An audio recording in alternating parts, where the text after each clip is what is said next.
दिल्ली की भीड़भाड़ में रहने वाला 27 साल का रजत एक साधारण आईटी प्रोफेशनल था। जीवन स्थिर था, करियर ठीक ठाक चल रहा था और कुछ ही हफ्तों पहले उसकी शादी तय हुई थी, प्रिया नाम की एक शांत और बेहद सरल लड़की से। दोनों परिवार खुश थे और रजत को लग रहा था कि उसकी जिंदगी एक सही दिशा में बढ़ रही है। शादी की तिथि नजदीक आती गई और उसी दौरान एक पारंपरिक रिवाज के तहत रजत के माता पिता उसे हरिद्वार ले गए कुंडली मिलान के लिए। यह एक सामान्य प्रक्रिया थी, लेकिन पंडित ने जब कुंडली देखी, उसका चेहरा धीरे धीरे बदलने लगा। उसने साफ कहा, इस विवाह में पहली पत्नी की मृत्यु का योग है, यानी शादी के बाद पत्नी की मौत लगभग निश्चित मानी गई। परिवार स्तब्ध रह गया, लेकिन पंडित ने एक उपाय बताया। विवाह से पहले आपको एक पेड़ से शादी करनी होगी। अगर वह विवाह पहले हो गया तो वास्तविक पत्नी की जान बच जाएगी। रजत इन बातों में भरोसा नहीं करता था, पर परिवार की चिंता देखकर वह चुप रहा। समस्या ये थी, वे जिस पेड़ को चुनकर विवाह करवाने गए, वह कोई साधारण पेड़ नहीं था। वह गांव के एक सुनसान वीरान कोने में सदियों पुराना एक सूखा पीपल था, जिसके आसपास की मिट्टी तक काली और ठंडी थी, जहां दिन में भी कोई अकेला जाकर नहीं खड़ा होता था। विवाह की रस्म वहीं पूरी की गई। हवा इतनी ठंडी थी कि जलते दीपक बार बार बुझ रहे थे। जैसे ही विवाह के फेरे पूरे हुए, उसी मिट्टी में एक महीन लेकिन साफ दिखाई देने वाली दरार उभरी, जैसे जमीन के नीचे से किसी ने हल्की हरकत की हो। किसी ने ध्यान नहीं दिया। कुछ दिनों बाद हर रात एक ही समय, ठीक 3 बजे, रजत सोते सोते अचानक घुटन से उठ बैठता। उसे महसूस होता कोई भारी चीज उसकी छाती पर बैठी है। वह हिलने की कोशिश करता, पर शरीर हल्का सा भी नहीं हिलता। स्लीप पैरालिसिस जैसा अनुभव।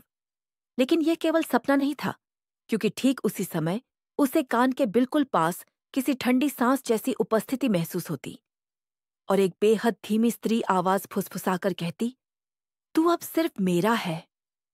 रजत घबरा जाता, आंखें खोलता, कमरा बिल्कुल खाली, लेकिन उसके बिस्तर पर गीली काली मिट्टी के निशान मौजूद होते थे। वही ठंडी मिट्टी जैसी उस पेड़ के नीचे थी। दिन गुजरते गए और रात का वह समय बदलता नहीं था। धीरे धीरे वह उपस्थिति अब केवल रात में नहीं, दिन में भी महसूस होने लगी। एक दिन प्रिया से बात करते हुए रजत को कुछ नहीं सुनाई दिया, लेकिन प्रिया ने साफ तौर पर एक औरत की आवाज सुनी, बहुत गुस्से में, बहुत धीमे स्वर में, तू इससे बात नहीं करेगा। वह आवाज रजत ने नहीं, केवल प्रिया ने सुनी। हल्दी के दिन पंडित ने जब रजत से पूछा, आपकी दुल्हन का नाम बताइए, रजत ने उत्तर दिया, मेघा। पूरे परिवार ने उसे टोककर सुधारा, नाम प्रिया है। उसने दोबारा कहा, नहीं, मेघा। कोई नहीं समझ पा रहा था कि यह कोई मजाक है, भ्रम है या कुछ और, लेकिन अगला क्षण सब कुछ बदलने के लिए काफी था, व्यापी था। रजत ने अचानक सामने रखी हल्दी की पूरी थाली उठाई और पंडित के चेहरे पर फेंक दी। ये सबके लिए बेहिसाब चौंकाने वाला था।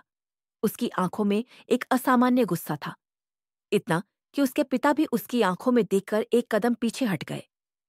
उस रात उसकी बहन ने उसे शीशे के सामने देखा, अपने ही बालों में स्त्रियों की तरह छोटी बनाने की कोशिश करते हुए।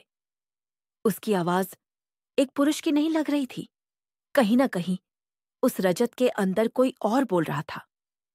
उसके बाद कई बार रात में उसे घूंघट डाले बरामदे में चलते हुए देखा गया, जैसे कोई दुल्हन शादी से पहले मंडप तक जा रही हो। यह भी देखा गया कि उसके हर कदम के साथ घुंघरुओं जैसी हल्की आवाज आती थी, जबकि उसके शरीर पर कुछ भी नहीं था। एक शाम रजत अचानक मां के कमरे में गया और बुरी तरह उसका गला दबाने लगा। उसकी आंखें पूरी तरह लाल और खाली थीं, और जो आवाज उसके मुंह से निकली वह रजत की आवाज नहीं थी, एक औरत की थी। शब्द स्पष्ट थे, रजत अब सिर्फ मेरा है।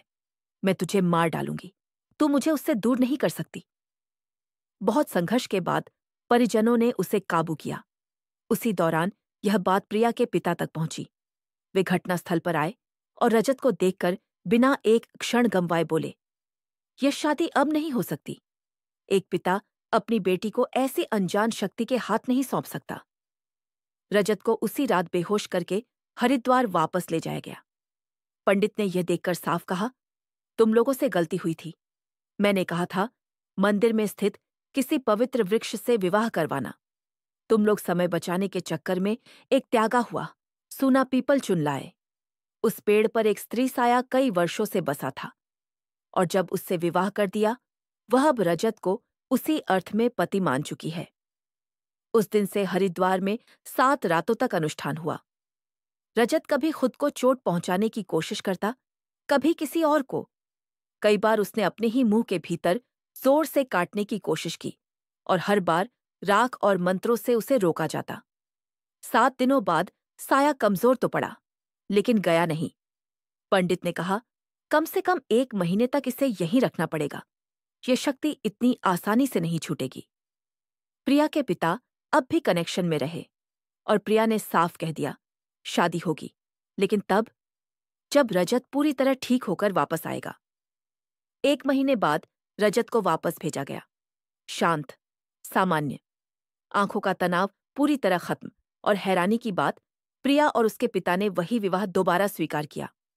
शादी हुई, बिना किसी बाधा के। आज रजत और प्रिया एक सामान्य